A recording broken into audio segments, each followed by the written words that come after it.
Welcome to Journals of Self-Discovery.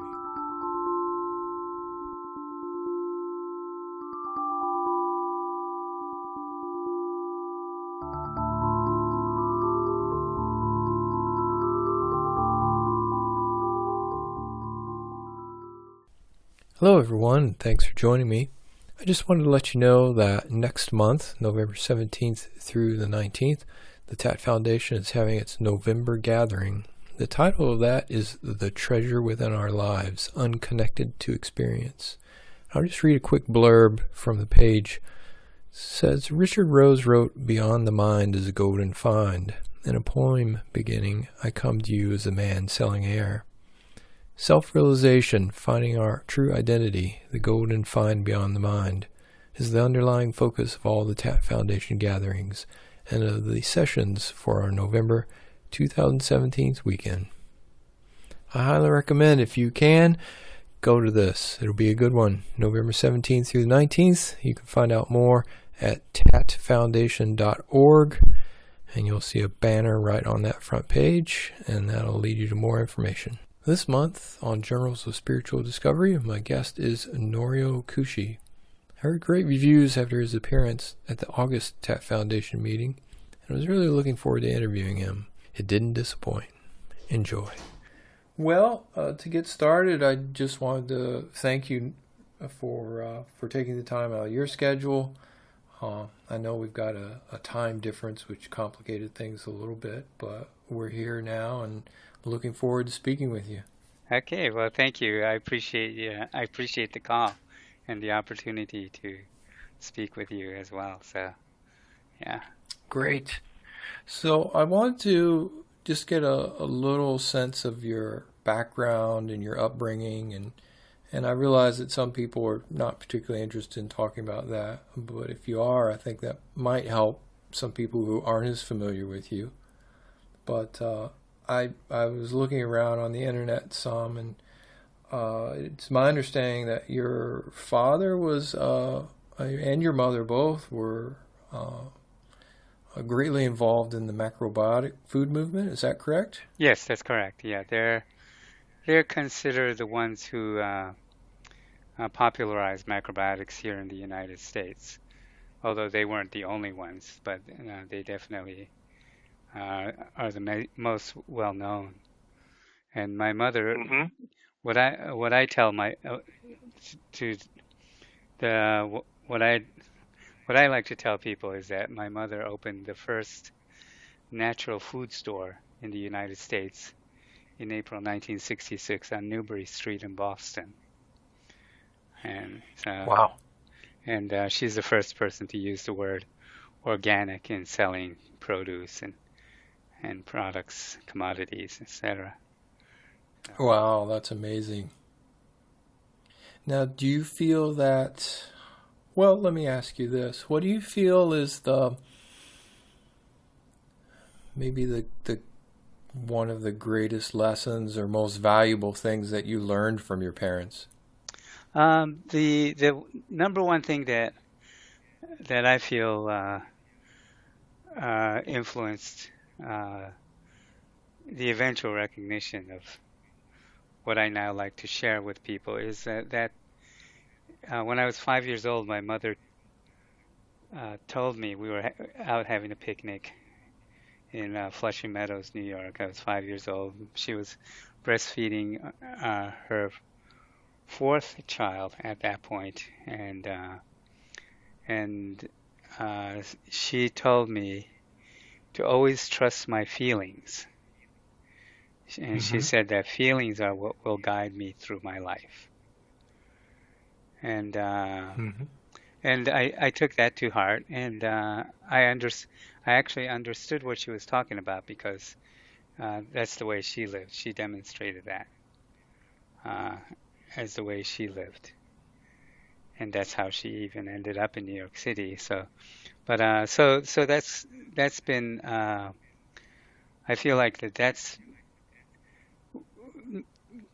typically we're all taught to trust our intellect,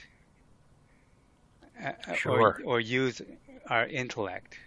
I don't know if trust is the right word, but to use our intellect as our guide And it turns out what I've discovered in 2005 that is actually a poor way of navigating our life. That it, not that the intellect isn't useful for sure. That it's a necessary part of being human. But as far as the guiding uh, light, so to speak, or whatever, it's our feeling body, which is a much more reliable guide than our intellect. Mm-hmm. So that's that I would say is probably the number one thing that lesson I learned from my mother. Mm-hmm. And of course, I mean, all along the way, you know, both my parents as well as numerous friends and teachers, etc., have, of course, had influence on on on all areas of my life, for sure. Sure. Do you feel like, as a teenager, let's say, were you able to keep that advice in mind, or were you a typical impetuous, I know everything kind of teenager, like myself, for example? Yeah. Oh yeah, I definitely went through that, but at the same time, I did trust my feelings, and feelings are different than emotions, and so as a child growing up, um, because because I found it to be a reliable guide, I continue to use that through my teenage years. So one of the things, for example, that occurred when I was 15 is I went into walked to high school one morning, and as I walked in through the front doors, I suddenly stopped and just watched, and I was observing the faculty scurrying around, getting ready for the day. All the other students were arriving to school, and all of a sudden I got this feeling like there's something wrong with this. It's not. There's something wrong with this whole thing, and Mm. so I didn't know what it was. I just knew that I was finished with school. And so I turned around and I walked home and I told my mother that I was finished with school, that I wouldn't be going back. And she said, "Okay, fine." And she never asked me a single question about it because she knew that I was going with my feelings. Wow. So, and I've never regretted a moment of that decision. I don't even know if I can even call it a decision. It's just I just felt, that it was not. There's something inherently not right about that. So whole scene. So I've never looked back, and I'm grateful for that because I now know what I did pick up on um, back then, Mm-hmm. which is our conditioning and programming, etc.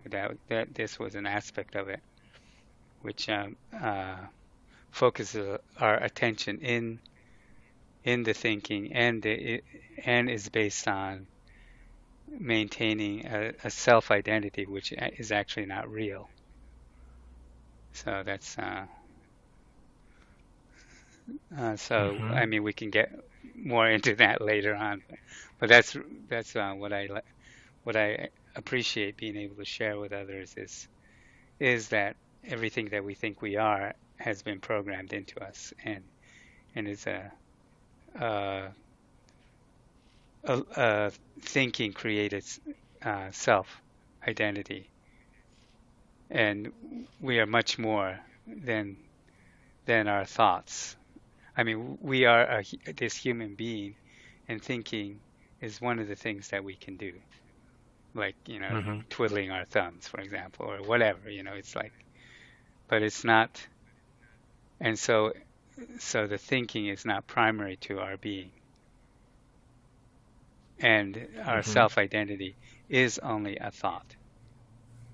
That's where, and once we accept that primary identity as, I mean that, excuse me, this thought-based self as who we are, then our attention becomes focused in this world of thinking, and we completely lose touch with our true being, our true nature, which is infinite.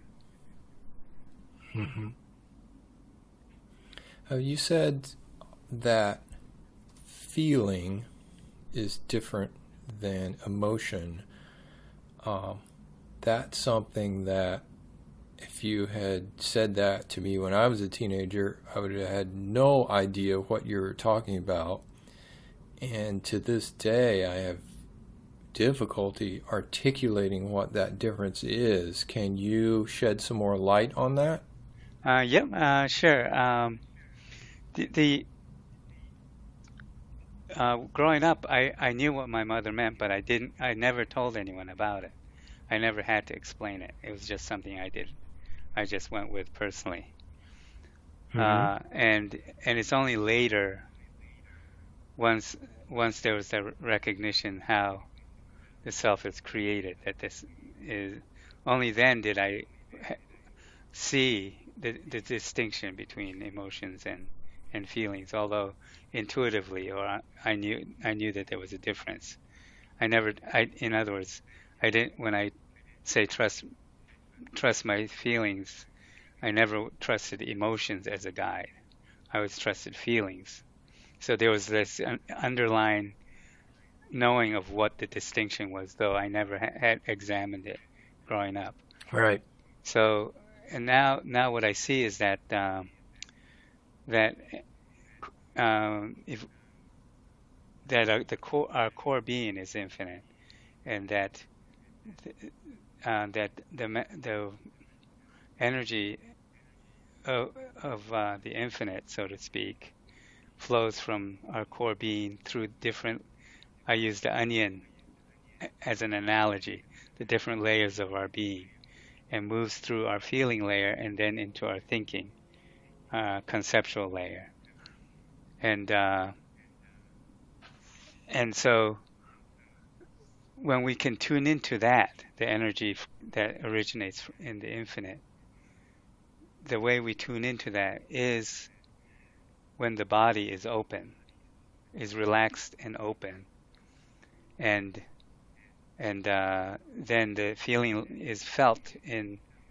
I mean, it just feels like it's flowing through every cell of the body before it moves into the intellect conceptual layer, and that energy, which was interpreted as a feeling, is then translated into images and thoughts, ideas, concepts, and and contrast that to emotions, which are also felt in the body, because the body Mm-hmm. is a sensory organism, is a sensory organ.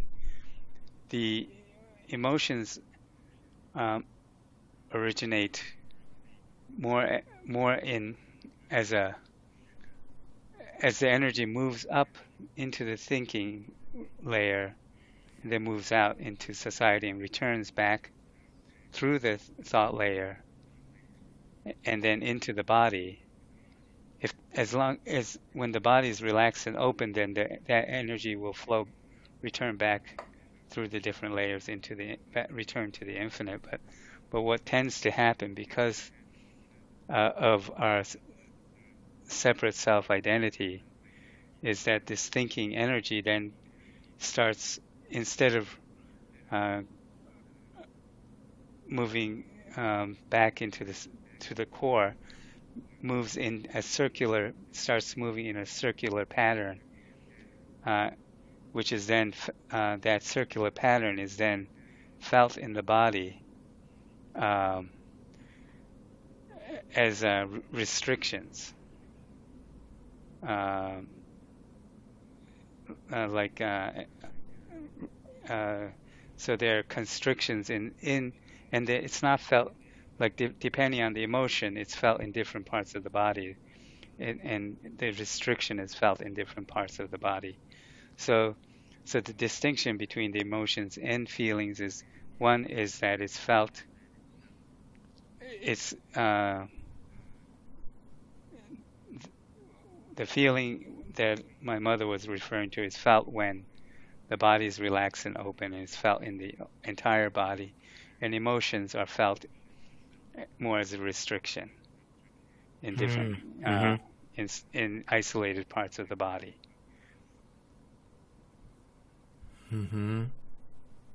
And you think that for example, if I wanted to experiment around with that by observing some of my reactions throughout the day, if I felt some bubbling up and it was constriction in my chest, for example, that's a clue that would you say that's caused by thought, or caused by thought that's been in a circular pattern? Is that how you would explain it?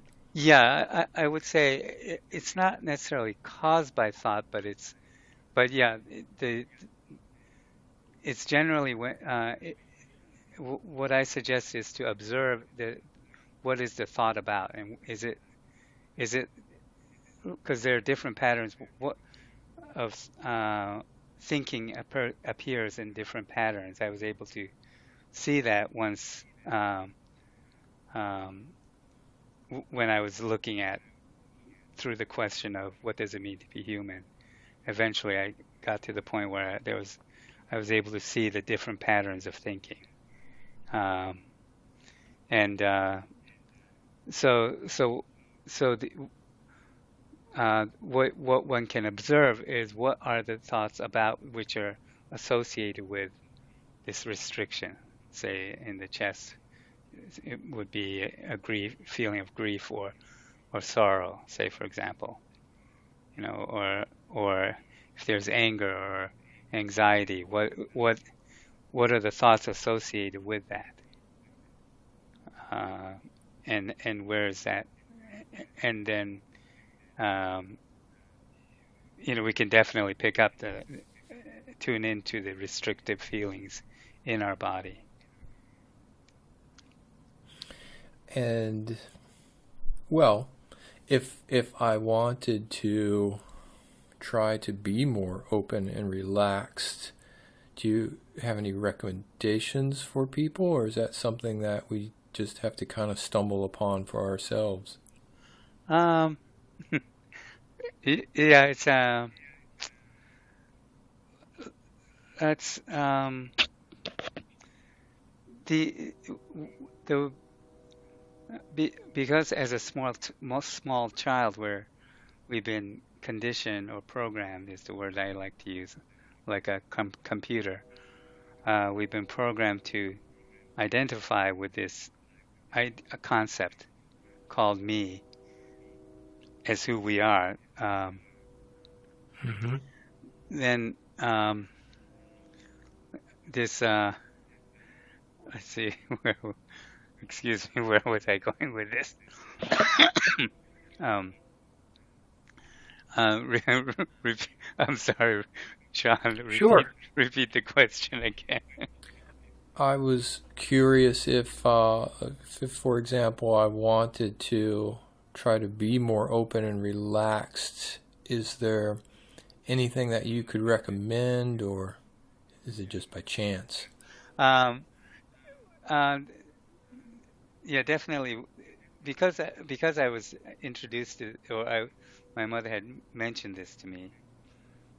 I was aware of this. So what would occur is if I was in a like if I was lost somewhere, like in New York City, um, Mm-hmm. as a child, I would then try to figure out where I am. How did I get here? What, etc. And there's a certain point where that as I mentioned earlier, the thinking, the intellect is a necessary and important part of our being human, but it has its limitations, and as a child, when it hit its limitations, when the thinking hit its limitation, the thinking would end, Yeah. and then there would be a natural opening, like an alertness or an openness, and then the feelings would I could tune into the feelings. So, Mm-hmm. but that's not something that we're we're generally that that sensitivity to the feelings is generally programmed out of us, so to speak. And we all inherently have that. It's a natural part of our being, but we've become desensitized to that.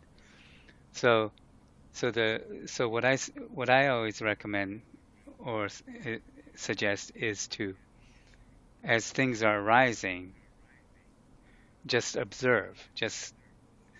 Just observe yourself and whatever is arising from a third person perspective, as though you're watching a play on a stage, and you are removed from the action on this stage. You're sitting in the audience, uh, and uh, and observe from that perspective.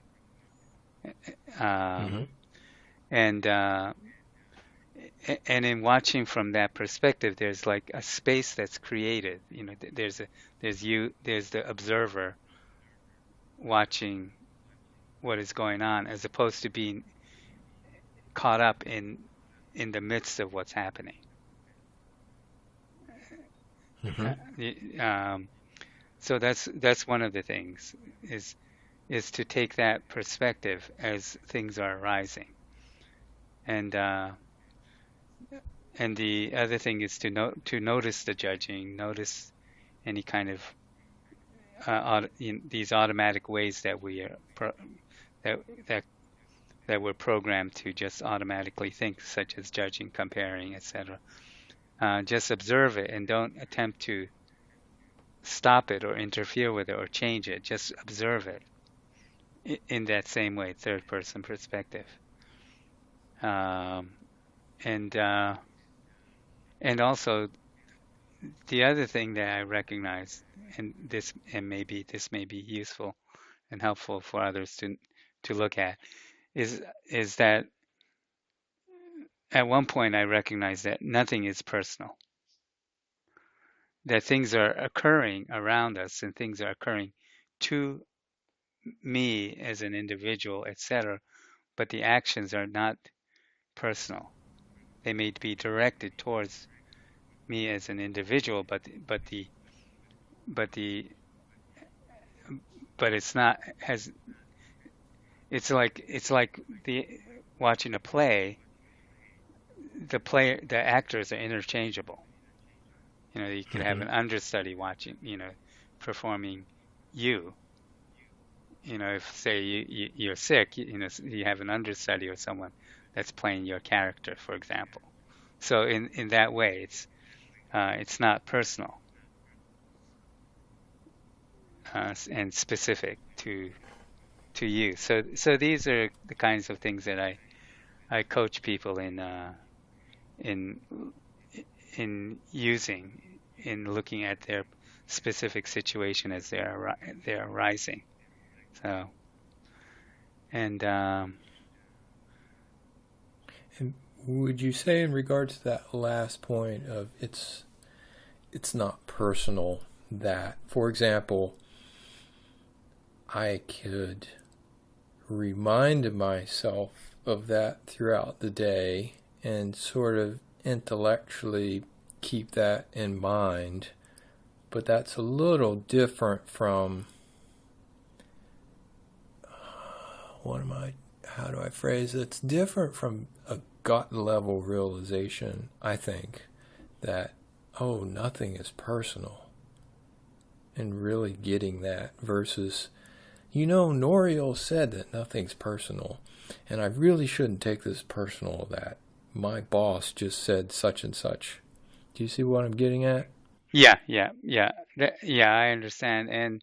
And for sure, when there was a recognition for me that that nothing's personal, it was, I mean, it was a full body feeling recognition, uh, and it completely shifted the way that I looked at the world, so to speak. And before that shift, were you aware of the idea that, probably nothing is personal? Is that something that you were trying to be aware or remind yourself of that, or did that just come out of the blue?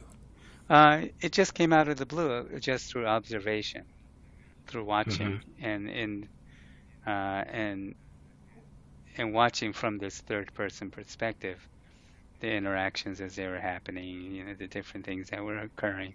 It just Yeah. one day, I mean, it's just, as a matter of fact, I remember where I was. I was in Jamestown, New Mexico, at a truck stop when it all of a sudden hit me. Oh, nothing's personal. Mm-hmm. So it was it was like a dramatic, a memorable. I don't know if dramatic is the right word, but it's like, Yeah. oh, it's like a gut this thing that I just saw. Oh my God, nothing. And before I had spent my life taking everything personally. Yeah. Prior to that, Yeah. like, yeah, why me, or Right. bad luck, or etc. It was always about me. Well, I wanted to touch back upon those earlier years a little bit. We briefly mentioned your teenage years and the remarkable fact in my mind that you turned around and walked out of school and never went back. I mean, a lot of people will spend their entire 20s in school, working on advanced degrees and so forth. I mean, what was your life like during that period? What were you up to? Well, I well, I enjoyed it a lot. I didn't do any. Mm-hmm.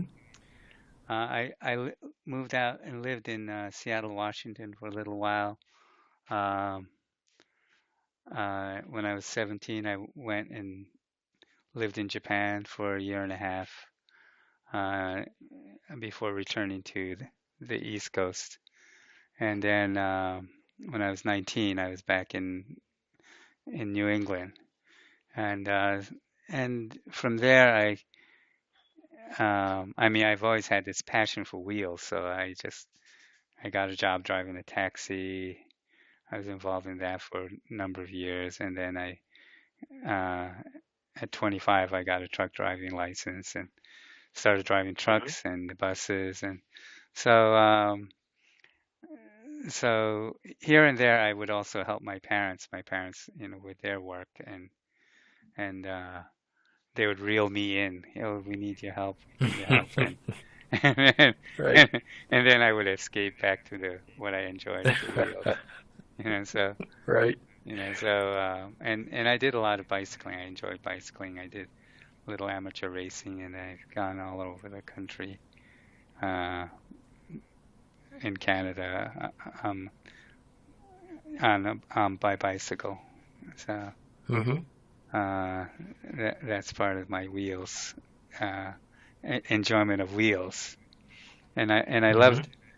loved the bicycling because it's I mean, ever since I was a teenager, I did a lot of miles. I was 14 when I did my first overnight bicycle trip, and from Boston to Montreal and back. That was 600 miles. And what I enjoy about the bicycling is that it's I consider it a full immersion experience. In other words, it's not just traveling, which I enjoy, and it's not just wheels that I enjoy, but it's like, because I would feel the hills, I would feel the Mm. heat, I would feel the cold. If it was raining, I would feel the rain. It was like a full body feeling immersion experience, and that was something that I really enjoyed. Mm-hmm. So your living life and having different jobs and experiences, and you have this thread of trust your feelings, which sounds like it was kind of a bedrock thing for you.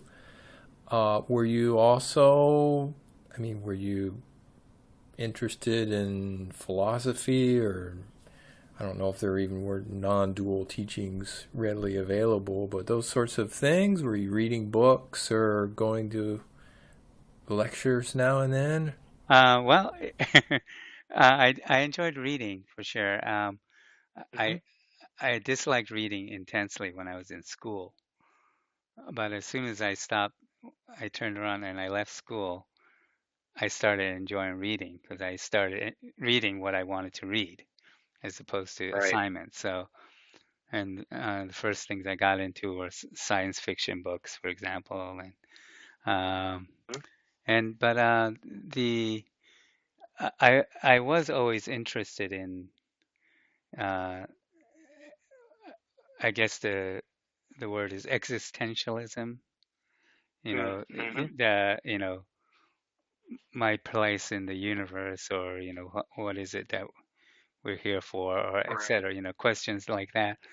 I was never interested in spirituality, religion, meditation, anything like that. Um, though it was something that was always around me. Uh, the people who were I, growing up, I lived with hundreds of people, thousands of people from all around the world would stay with us Hmm. continually, at different parts, times, and so and those people would be interested, to say, in meditation, TM, whatever. It's like when I was 10 years old, for example, there's a TM center not far from where we lived, for example, and there would be people who would come and visit and come to our house for dinner who would also maybe might be involved with TM or things like that. Yeah. Hmm. So I knew about that world, but I was never interested in going into that myself. Whereas existentialism was something that I was interested in. So like in 1980, I did the S training. I did Oh yeah. more of those kinds of things were what I was interested in, as opposed to uh, spirituality. Hmm. Uh, Uh, did there come a point in time? I believe I in another interview I heard you mention the year 2004. It sounded like perhaps that was a pivotal year for you. Did something change in your life around that period of time? yeah, the the what I consider um, at the end of 2002, um, I recognized that my life was not going to turn out, and that when I share that with people, um, it sounds to the listener, it sounds like it's a negative thing. It's a Right. negative, but for me it was absolutely positive. Or I shouldn't even say absolutely positive, but to me, the way in which I recognized that was in the same way that I got the feeling. So as the feeling moved through the body, what I was doing, I was questioning, I was looking at. I had lost my job and needed to get another job. I was facing financial relationship challenges, etc. So I'm standing in the kitchen in my house. I'm looking, and as I'm standing in the kitchen, I had come back from an interview, a job interview, and I'm looking at, well, what else? I had sent out resumes, and Yep. all of this is swimming around in my mind. And and I look out the window, and as I look out the window at the trees, there's that moment where the mind it's just for a split second, and the mind stops, and this, and the body is fully open, and there's that feeling. there's a feeling which then comes through the body, and and I got, oh, and that feeling was translated into my life is not going to turn out. And with that recognition, it's like that gut feeling is like when we were talking about the recognition that nothing's personal, for example. It was like Yeah. it's a transformative feeling. That recognition, if I felt like 40 pounds of weight was lifted off my shoulders. So it was not at all negative.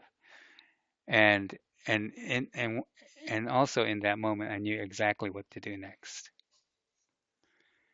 And that and since that time, I haven't had to ever make a decision, so to speak. I mean, I make decisions like, well, what am I going to eat? I go into a restaurant, look through a menu or something like that. But like Yeah. decisions such as, oh, what am I going to do next as far as a job or as what, etc.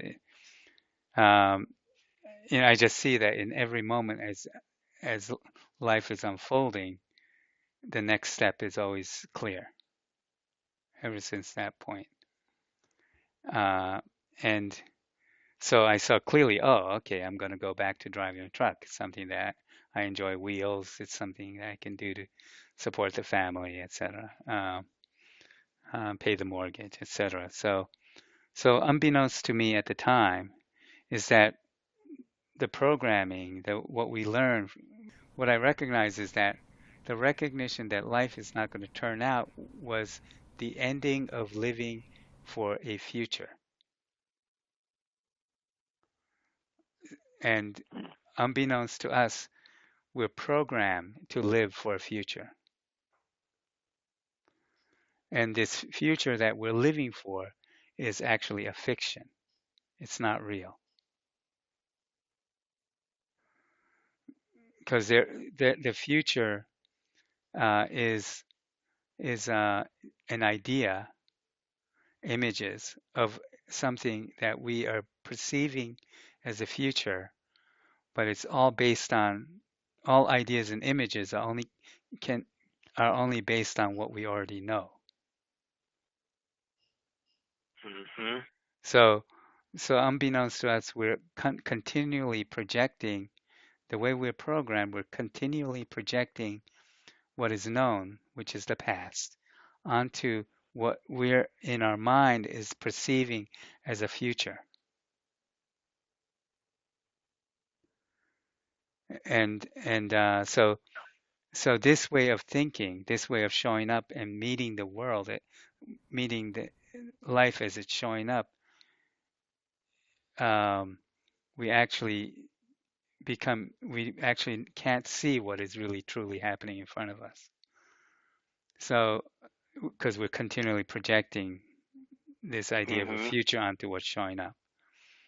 And uh, and so this way of being, this way that we've been programmed, I call this uh, a, a linear time-based reality is what we find ourselves in. And what I eventually saw, this I didn't see it at at that point in 2002, but in 2005, I finally saw that all reality is actually a creation, and that we've been programmed into living in this linear time-based reality. So and the necessary what keeps us anchored in this linear time-based reality. What I discovered in 2005 was this separate self-identity, which is also not, which isn't just an idea. It's not real.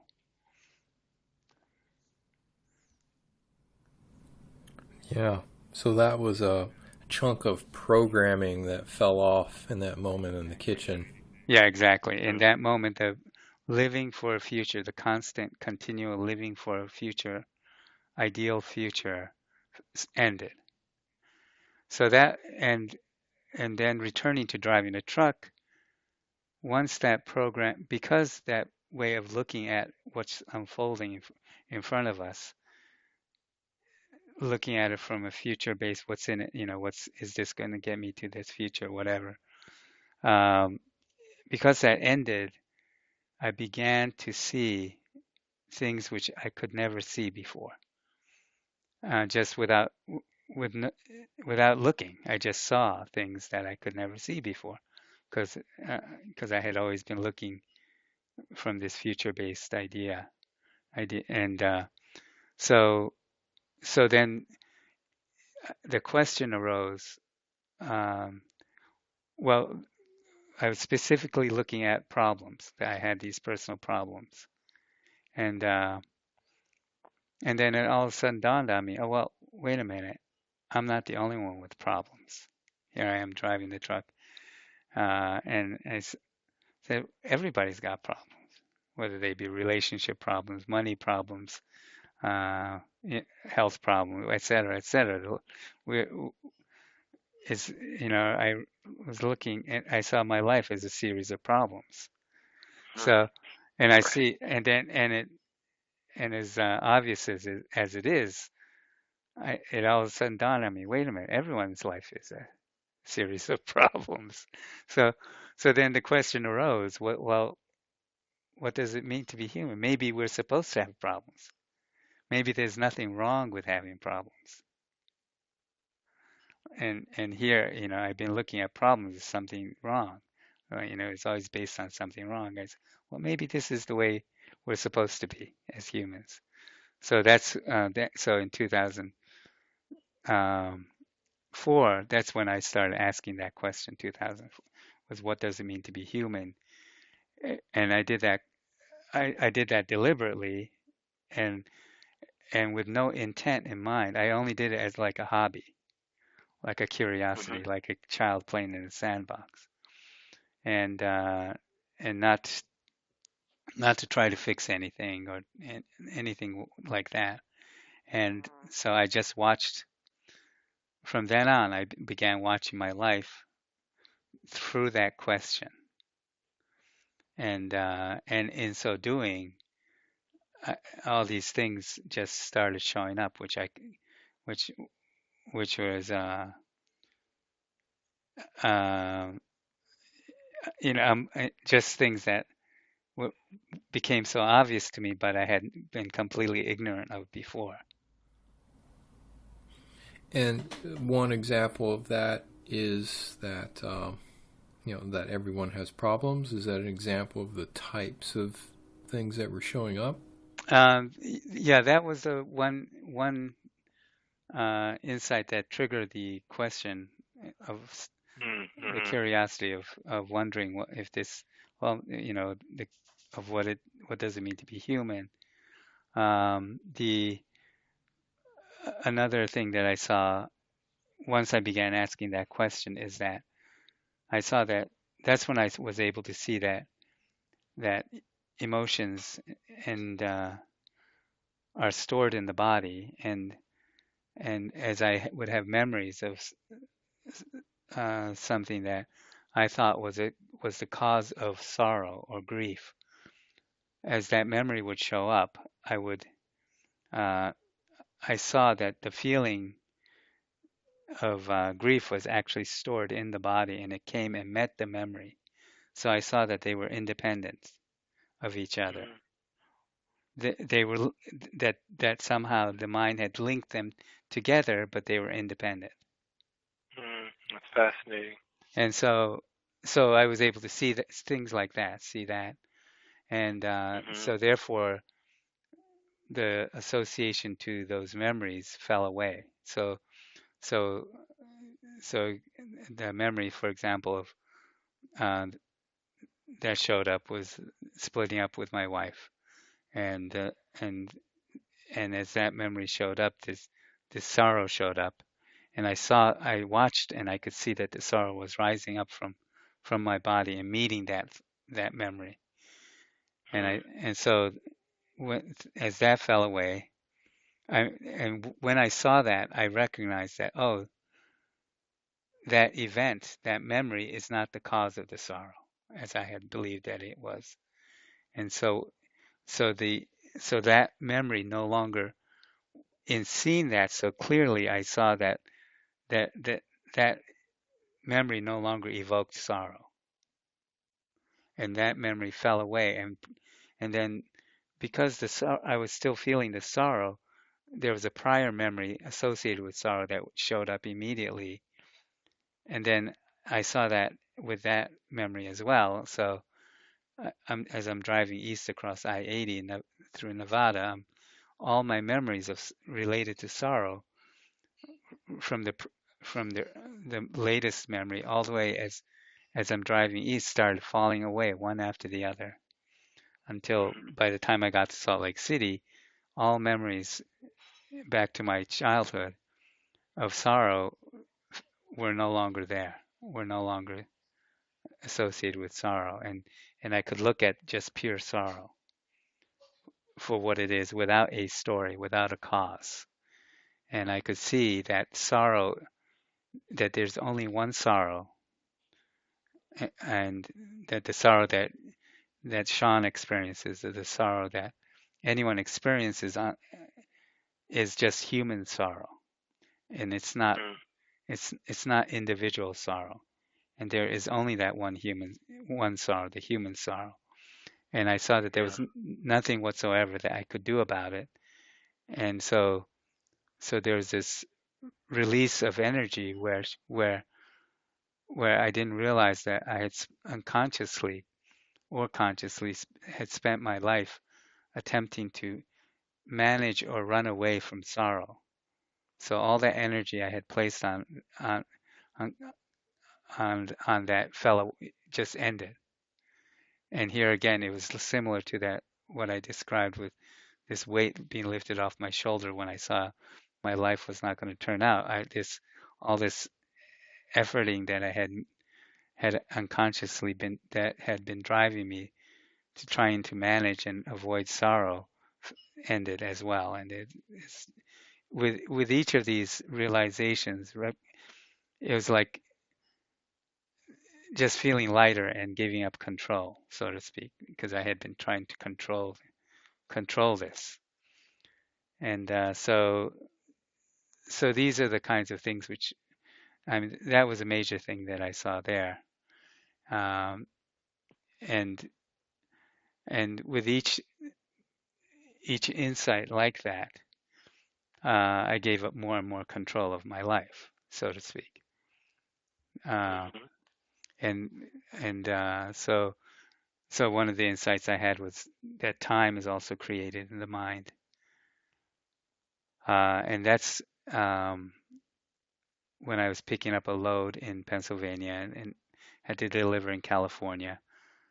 As I um, as I'm getting ready to leave on the trip, I'm sitting there and imagined arriving in California, and all of a sudden I saw, oh, wait a minute. The beginning of the journey and the end of the journey is a single movement. And prior to this, I had always um, looked at my trip as 1 mile after the next mile, and that there's this me that's driving this truck and gotta pay attention, avoid this, you know, get watch where I'm going, etc., etc. I saw it as one step after the next step there, after continue, um, efforting, uh, and so, but I saw that it was just a single movement, and that it was the mind that was breaking this single movement into separate events. And when I saw that life is the same thing, that our birth and death is and life is just one single movement. So I pictured the image that I got was like an arrow being shot from a bow, and birth is when the arrow left the bow, and death was when the arrow hit the target. And I saw that regardless of what our life looked like, regardless of the trajectory of the arrow, that we that we always hit the target. We always hit the bullseye. And and so and what happens though between the time the arrow leaves the bow and hits the target is there's all this chatter. I should do this, I shouldn't do that, or I should have been doing this, or et cetera, et cetera. It's like this constant uh, um, um, monologue going on. What, a soliloquy or whatever the correct term is. We're constantly judging, Yeah. evaluating, and comparing. Am I doing this right, or this, et cetera, et cetera, et cetera. Yep. So, so, so this was another major uh, recognition or insight. Once, and it was this insight that then I automatically started watching life from the third person perspective. Uh, um, because because at that point I saw, oh, nothing's ever in my way. There's nothing, it's, there's nothing to struggle for because it's, all the effort and struggle that I had, had thought my life was about. I realized it was just made up.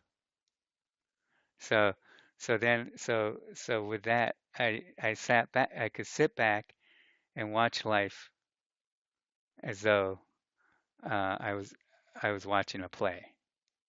And there I was on stage with everything else that was unfolding, and I was just sitting back and observing.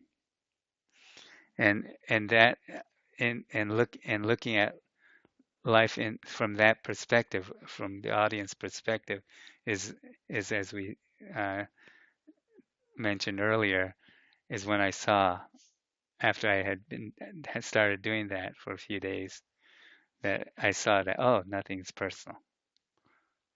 Uh, Mhm. on that same trip as I stopped in Jamestown, New Mexico to get fuel for the truck, and then it all of a sudden hit me. Oh, wait a minute, nothing's personal. So uh, so so um, so these are the fascinating things um, that that I was able to see, which I could never saw before, and uh, Yeah. and and I wasn't looking for anything. I wasn't looking to see any of this. I hadn't read about any of this. There was nothing, it's like this is just something I was observing and I saw. So, And was this observing this question that of, well, what does it mean to be human? That sounds like it was kind of the core question, perhaps driving this. Was that when you're driving in your truck and you were? It doesn't sound like you were intensely asking yourself, "Wow, what does it mean to be human?" Oh, geez, I don't know. Maybe it's this, maybe it's that. Was there were there questions, or it sounds like memories were coming up of things? Were you approaching this as looking for the feeling behind the memories, or I'm trying to get if you had any, like, I guess, what was the feeling of your inquiry, or what was the, yeah, that's I I don't don't know how remember. to, yeah, Yeah, I I don't, don't. I yeah, I think think you you know know what what I'm I'm getting getting at. at. yes, yeah, this is one of the most challenging things to share with people is that I had no agenda in the inquiry. Okay. I wasn't looking for anything. I wasn't trying to fix anything. Uh, I, it was just what I realize now is that the the recognition that life was not going to turn out somehow returned the mind to more of the way we uh, more like a childlike mind, playing in a sandbox. Um, and and I see now that this is really the natural way of living, which is then conditioned out of us or programmed out of us from living in this way. And so and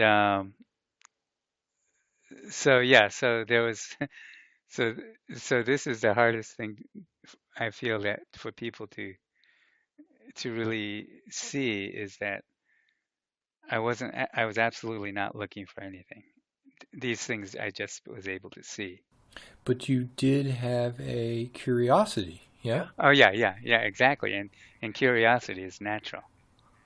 Is Mm-hmm. I would say yeah, I would say that it was a childlike curiosity. But you didn't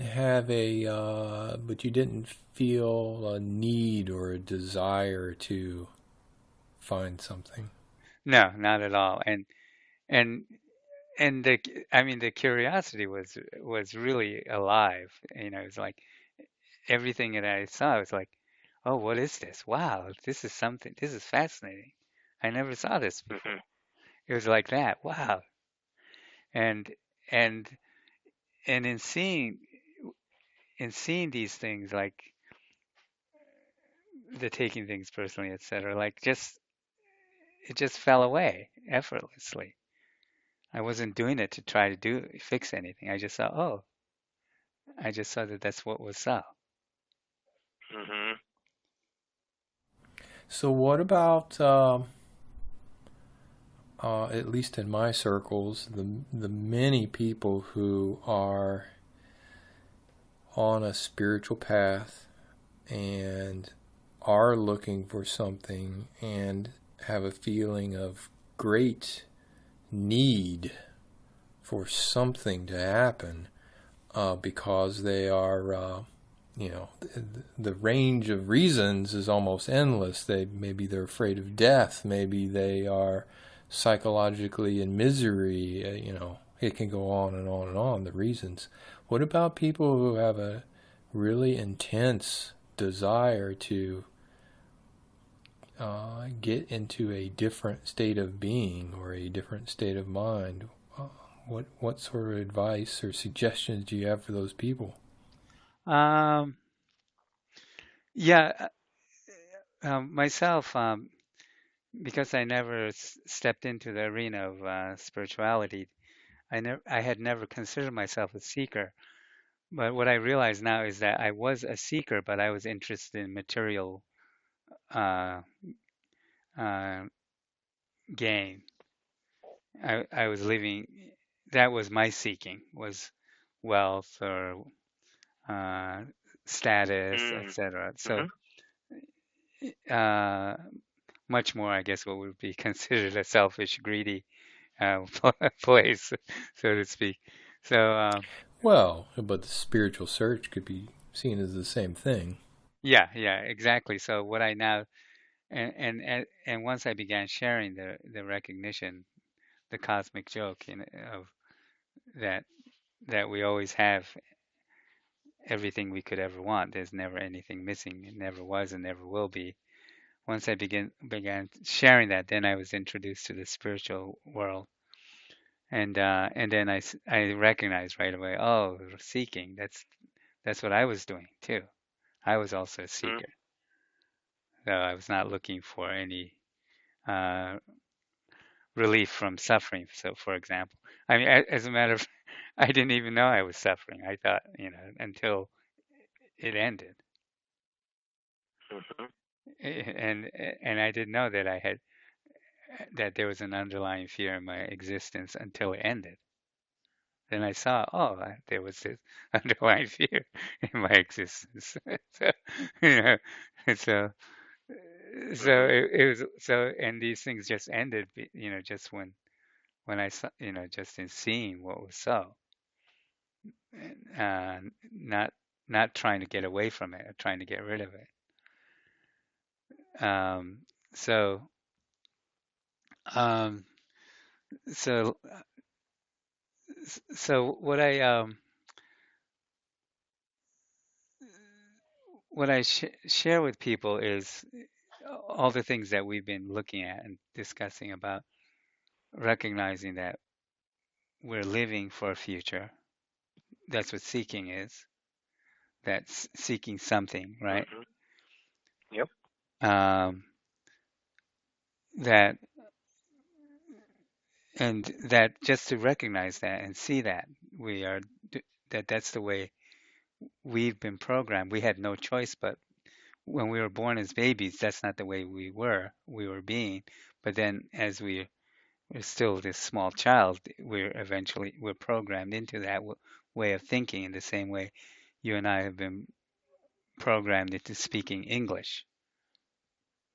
You and I didn't create English. It's something that's existed for Right. many, many thousands of years. Well, the way we use English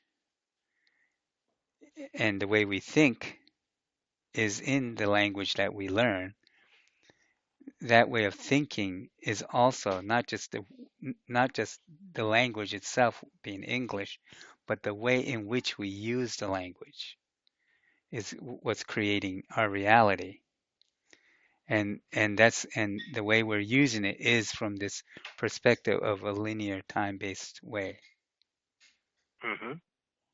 So, and living for a future, etc. So these are the ways we just adopt without question.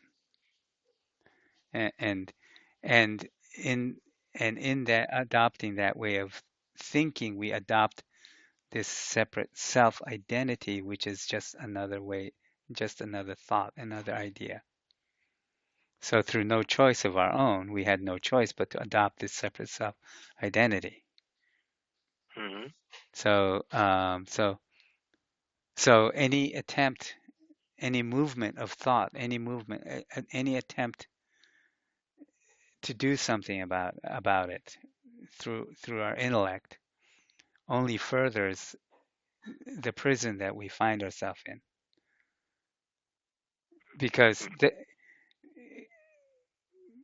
it is the thinking itself and the language and the talking to oneself, which is creating the prisons, and that this way of thinking, uh, there's no way out with this way of thinking.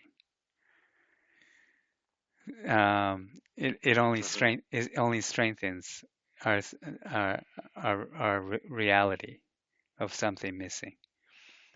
So um, therefore, what occurred for me is that I gave up living that way, living for that future, and then so with no effort, I what I was I then I able to see things that I could not see before, just because of that, and and and and it was like felt like I was this little kid. I was curious. Oh, what's this? Well, it's like, wow, I never saw that before. And so, Right, but you didn't give it up, right?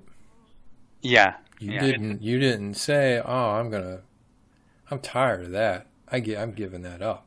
right. No, no, I didn't say that at all. I just saw it wasn't real. So, oh, okay. So, Mhm. and and in that same way of observing my life unfolding as though I was watching a play, after doing that for many weeks, I discovered without looking for it. One morning I woke up and there I could see my thoughts in the same way. I could watch my Mhm. thoughts as though they are on out there, on like the clouds in the sky.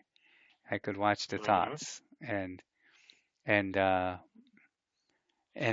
that's how I was able to see the different patterns of thinking. Yeah. And and once I could see the different patterns of thinking, then all of a sudden it struck me that, oh, that there's a space between each thought. And I was never able to see that before.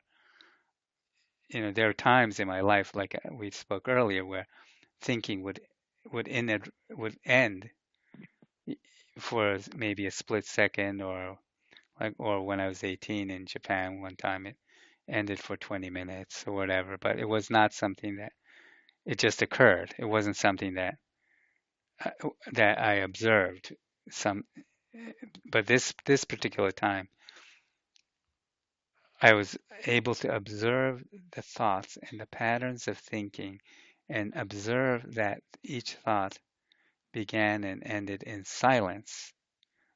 And well, then there are the circular thoughts which run in, but but the thoughts which um, and and in that recognition, I saw the silence, and then so Mm. then with being a once the mind can see the silence, it's it just without any effort. There's just this resting in the mind resting in silence. It just occurs, and so for many days, once I saw that, there just long periods of silence um, for 2 weeks, and uh, and and in the silence, once in a while, as I'm driving the truck, I would say, "Oh, okay, I need to get fuel."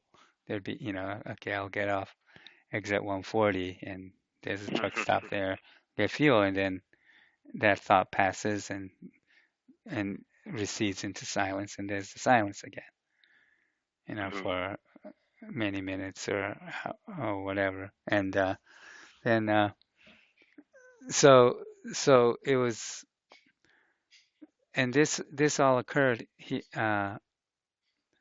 here again. I wasn't looking for any of this, Right. and of course, once the thinking ends, then there's just this sense of bliss, and there's no longer a feeling of separation from anything, anyone. You just feel totally one with the cosmos, with every, and just just this ending of any kind of separation, because all of that is just ideas and thoughts, the separations, and the all and uh, um, so so I was in this place of just having just in this place of bliss for while driving the truck in this silence, and just amazing. And the first time I stopped at a truck stop in the silence and walked into the truck stop, I sat down and ordered a cup of tea, and I looked at the people next to me, sitting there enjoying their dinners. I looked at the people working there. I could look at the people in the store, and and I just started laughing to myself because I saw that they too were already in this place of bliss.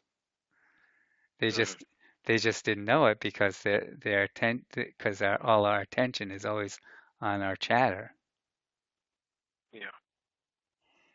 and it's only the chatter that is saying that there are problems, that there's something wrong, that there's something missing, etc. And none of it is factual. None of it's true. So here I am luxuriating in this space of silence. And so after the fourth day, that's when I got what I call guy got hit with the cosmic 2x4. And what I mean by that is that as I was driving and I was approaching my exit to get off uh, to go to where I needed to pick up a load, um,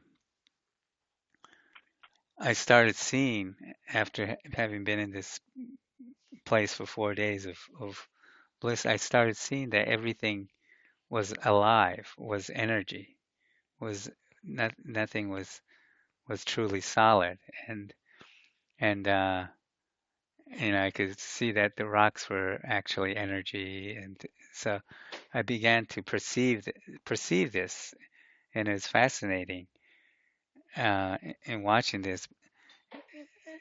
And then I arrived where I had to pick up, and as I approached the gate of the warehouse, the driveway of the warehouse where it's picking up, all of a sudden I realized, oh my God, I don't exist. And I saw I saw that everything I thought I am, it was only a thought, Mhm. and thinking had ended, and therefore this me which I identified with, being ideas and concepts in thinking, was no longer there and hadn't been for 4 days. And so that's when and being hit over the cosmic head with the cosmic 2x4, I got the cosmic Mhm. joke. The cosmic joke is that that everything that we're looking for, that the seeker is seeking. For me, it was $15 million in the bank, a modest home, number of cars, bunch of different wheels, nice bicycles, et cetera, nice healthy family, and live happily ever after. That was my so Right. so so I saw that the seeker is only an idea, and it's only an idea that something's missing. It's only an idea that something's wrong. It's only an idea that there's a problem. So so the cosmic joke is that we have everything that ultimately everything we're looking for is this place of wholeness and completeness, being at home in the world, in the universe, in the body, just just being totally at home and in harmony and peace with our environment. And I saw that, oh my God, this is how it always is, and the only thing that kept me from seeing this is this person looking for it. So Yeah. that's the cosmic joke, is that the person looking for it is the only thing that prevents the recognition that we already have it. Being hit over the head with the cosmic 2x4, it was like, oh my God. Once I saw that, then this personal curiosity, this personal project I had been engaged in, uh, was now something, oh, I've got to share this with my friends and family. This now became uh, my new project, which Mhm. which I'm still engaged in today, and Mhm. still looking at, and I'm always looking at different ways of being able to share this. Uh, so yeah, I appreciate the interview because it's another opportunity uh, to share the insights that I've gotten, and and basically what I want people to see is that it's all um, about relaxing and just seeing things for what they are. It's not about looking for what's missing. It's about just seeing what is there already. Yeah. And Yeah. so the coaching or the what I share with people is all regardless of what's going on for them. There's always a kind of a I attempt to gently, in a gentle way, just keep returning the focus onto let's see what's really here. Let's see what's here. Is that what's, because that's fundamentally all I did for the whole time, and then and all of these things were revealed, not because not because any uh, um, practice or anything, so to speak. It's just a matter of I had stopped looking to get better. I had stopped looking for future gain. I had stopped looking for, that living for a future had ended. And it's like, okay, oh, where am I? What am I? What is this? What is this? What's happening? It's like, so it's so yeah, so uh, that's where I always point to for, point at is what is it? What is it? What is it that's really real and not real? In other words, what what I recognize now is that 90% of what we think is real is not real because Right. it's based on looking overlaying our idea of the future onto what's showing up. Oh yeah. So so it's and which means because we're the way we think, we're thinking from a linear time-based reality, and uh, and the clues to that is less like fear, um, anxiety. These are symptoms of living in this future time-based reality. Uh, and of course, that's also the symptom of identifying with this mind-created separate self. And the separate self, it turns out that identity cannot exist unless we buy into this linear time-based reality. The two of them, it uh, it comes together, Mhm. and and once we're caught in this prison, this linear time-based reality, then there's the underlying fear um, that follows us throughout life, and the quote suffering and all that. So it's like I mentioned, I didn't even know I was suffering until it ended. So and I didn't try to end it because I didn't know I was. So it was all just a matter of everything, just all that just fell away effortlessly in being able to see what's really happening, so to speak. Uh, one statement that I heard you make in another interview that I wanted to dig into just a little bit was you said there's a gate beyond the silence. Can you tell a little bit more about what you mean by that? Yeah, sure.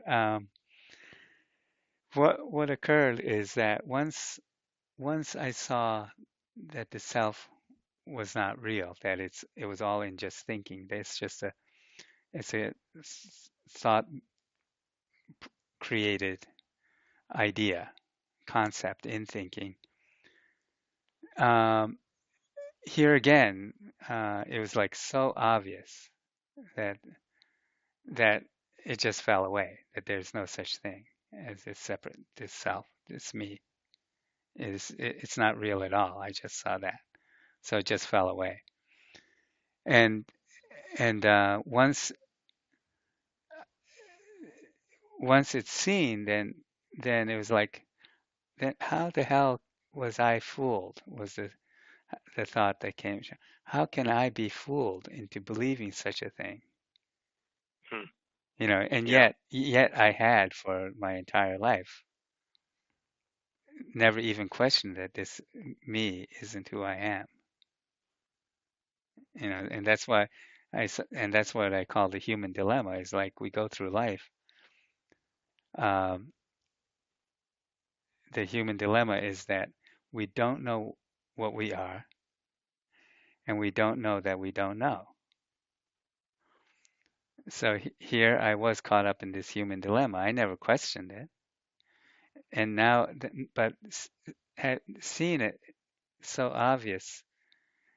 It's the immediate question that showed up was, how is it that I could have been fooled because into ever believing such a thing when it's so obvious that it's not.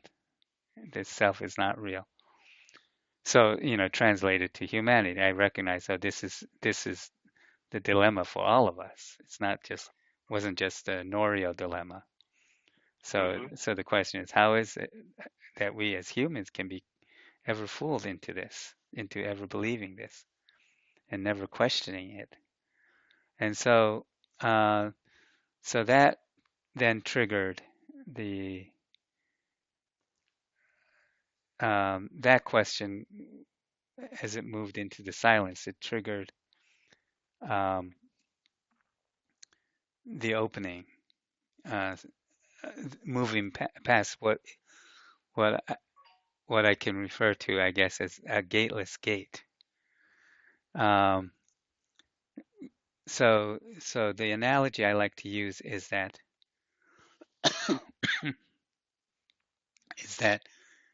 the the way that we're conditioned, the way we're programmed, we find ourselves in this reality.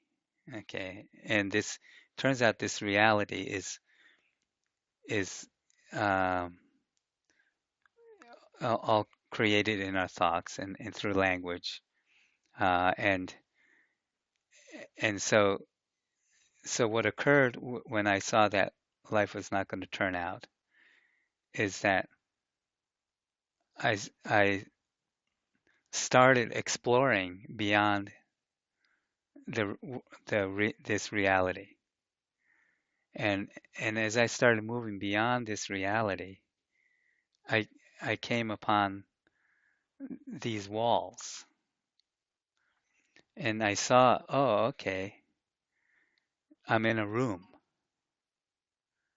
I didn't even realize I was in a room.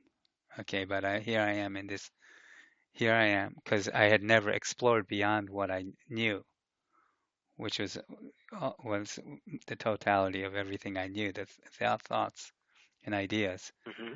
So as I started exploring beyond that, I came upon the walls and discovered, oh, I'm in this room. And as I explored the walls and the the edges of the room, I came upon a window, and uh, and I could look out into this. So not only was I in a room, I was in a house. Okay, and I could look out the window into a beautiful garden. And in seeing the beautiful garden, then through this window, I found a doorway next to the garden, next to the window, which opened up into the garden, and I walked into the garden. Okay, so and walking into the garden is uh, is when the thinking stopped. That is what the garden is the world of silence when the thinking ended. Mm. And so I went out into the garden and I lived in this garden and just enjoyed this garden for 3 days, just having a great time, just really uh, just being in this blissful place while I'm driving my truck. And and and this garden is large, and so I could explore this huge garden, and I could see, and in the middle of the garden is the house, and in the many rooms in the house, and I was in one of those rooms in that house. Mm-hmm. So and so so here I am outside enjoying the garden, and then on the fourth day, I found that there was in the same way I found that there was a wall. I found there's a fence around the garden. So the garden too had its limits. Mm. And and and so I start following the fence, and and it's and then and I found the gate. There was a gateway out beyond the garden. And this gateway, that is the recognition that there is no self. Mm. And so moving, so and then the question and then the question that arose, how is it that I could have been fooled, or that any of us can be fooled into ever believing that this self is what we are, was was the step was that question propelled me through this gate, took me through this gate beyond this garden, and and and what I saw was the key to moving into the gate was the collapsing of the separate self identity. The experiencer and experience becomes one. There's no and the doer. Um, there's no one that's experiencing in actuality. I mean, there's no separate experiencer that's having an experience. Though we've been led to believe that, but that's actually not true. So that distinction collapses in moving through that gate. So even in the silence of the garden, there's still the distinction of a separate me that's enjoying the garden, so to speak. So so that so so that's the recognition of the no self, that is no self, and collapses uh, the identity, the idea that there's an experiencer that's having an experience, and that moves us through this gate, so to speak. So, and this is all metaphorically speaking, but as the movement is made through this gate, and the attention awareness was flowed into this space, turning around, as I turned around, I saw, oh, not that, I mean, I can only describe it with words, but it's beyond the words. Is I saw the that garden, the gate, the house, the room, none of that was there. None of it's real. That's all created. And so then I just followed, just um, I mean, there wasn't an I that was following. It's just that there was just this movement into the what I now describe as the inner core of the onion, moving into the uh, for days, just being able to, just as I slept and rested, just being able to move into this place, and every night just explore, move further and deeper till finally there was a resting in the infinite, so to speak. And then there's the moving back. Then effortlessly there was already, I knew that I just had to relax and just I I saw everything. I saw that it was possible to move the attention along any lines. The infinite breaks up into infinite patterns, and I could follow any line and be in anywhere and anything in space, in space time. Hmm. Uh, and and but at the same, so I saw that everything is an expression of this infinite. And I knew that all I had to do was just relax and to find myself back into this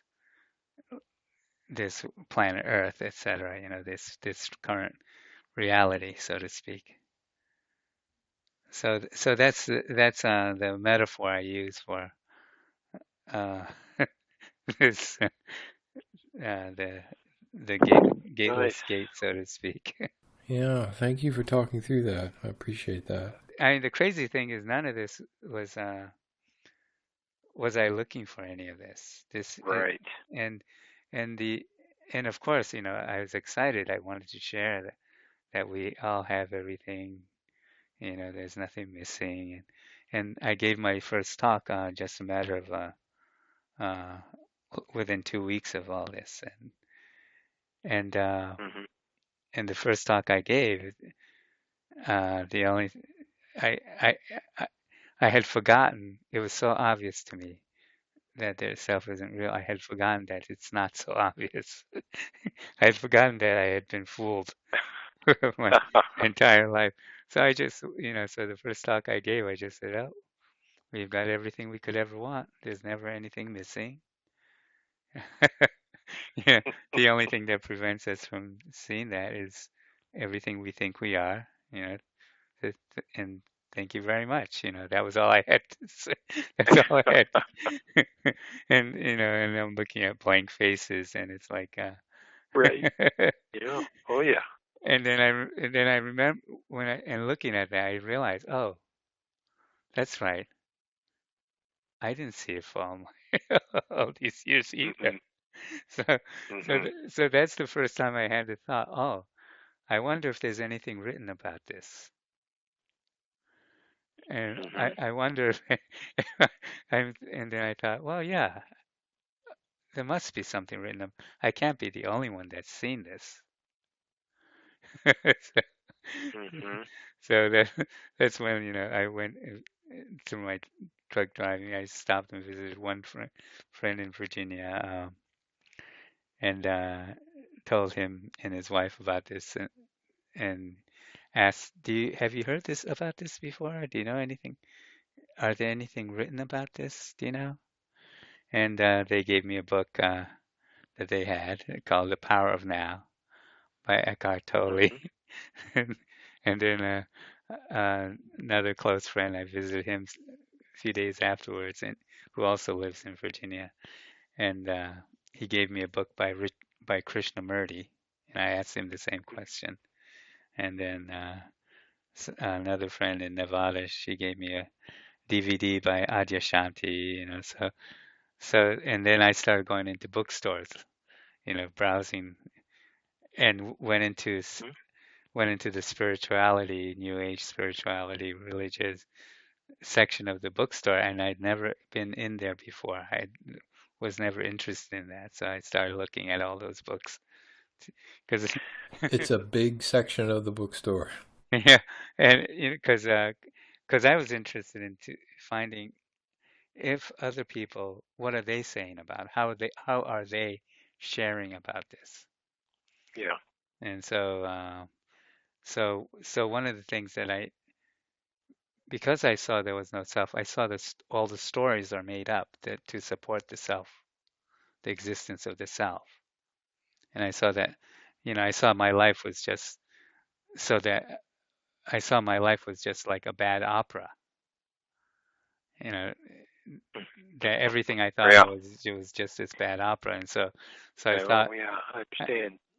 I thought of the Phantom of the Opera, and Mhm. so I th so I started calling the self the Phantom Self from the Phantom of the Mhm. Opera. And but then upon reading these books, I saw, oh, the value of stories. I saw, oh, okay, stories do have a place. There is value.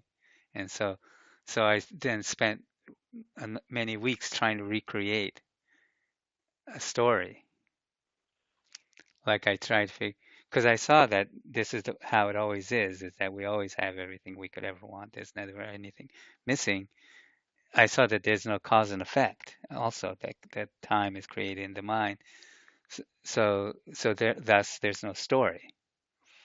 That story doesn't matter, so to speak. So I had to then look at, okay, well, when did I see this? Okay, and what happened before that? Okay, let's see. I was doing this at the time. I saw this. Oh, okay. So little by little, it took me a number of weeks to recreate a story, Mhm. because I had all stories had fell away. And so the story that I've told you, parts of, and the book that Steve Earle and I are writing, Steve Earle is doing the writing. He's, um, but it is this story, and so so so yeah, so anyway, it's so upon reading these books, I saw, oh, the value of story, and so I started recreating story, and and I continue to enjoy and appreciate listening to other people, whatever their insights are. The other thing that is key um, is is I saw that hierarchy, the idea of have not, higher, lower, etc., is only in thinking. Mm-hmm. So I saw that. So when I immediately wanted to share this, um, it didn't. I saw that there's no such thing as gurus or and disciples or students or teachers, whatever, in this Mm-hmm. arena. And so so and I and so the thing that I always want to stress with as I share this is that I'm not a teacher.